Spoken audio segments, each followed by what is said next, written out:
ಹುಚ್ಚು ನಾಯಿ ಕಚ್ಚಿದ ಬಳಿಕ ಲಸಿಕೆಯನ್ನ ಪಡೆಯದೆ ನಿರ್ಲಕ್ಷ್ಯ ತೋರಿದ ಯುವಕನೊಬ್ಬ ರೇಬಿಸ್ಗೆ ತುತ್ತಾಗಿ ಮೃತಪಟ್ಟ ಘಟನೆ ಬಾಗಲಕೋಟೆಯಲ್ಲಿ ನಡೆದಿದೆ. ಮೃತ ಯುವಕನನ್ನ 22 ವರ್ಷದ ಪ್ರದೀಪ್ ಚಂದ್ರಶೇಖರ್ ಎಂದು ಗುರುತಿಸಲಾಗಿದೆ.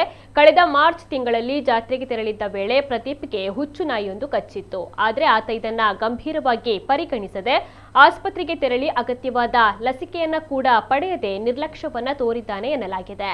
ನಾಯಿ ಕಚ್ಚಿದ ಸುಮಾರು 2 ತಿಂಗಳ ಬಳಿಕ ಅಂದ್ರೆ 1 ವಾರದ ಹಿಂದೆ ಪ್ರದೀಪ್ನಲ್ಲಿ ರೇಬಿಸ್ನ ಲಕ್ಷಣಗಳು ಕಾಣಿಸಿಕೊಳ್ಳತೊಡಗಿವೆ.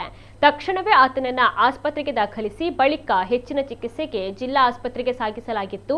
ಆದರೆ ಅಷ್ಟರಲ್ಲಾಗಲೇ ರೇಬಿಸ್ ವೈರಸ್ ದೇಹದಾದ್ಯಂತ ವ್ಯಾಪಿಸಿ ಸೋಮವಾರ ತಡರಾತ್ರಿ ಚಿಕಿತ್ಸೆ ಕೂಡ ಫಲಕಾರಿಯಾಗದೆ ಆತ ನಿಧನನಾಗಿದ್ದಾನೆ.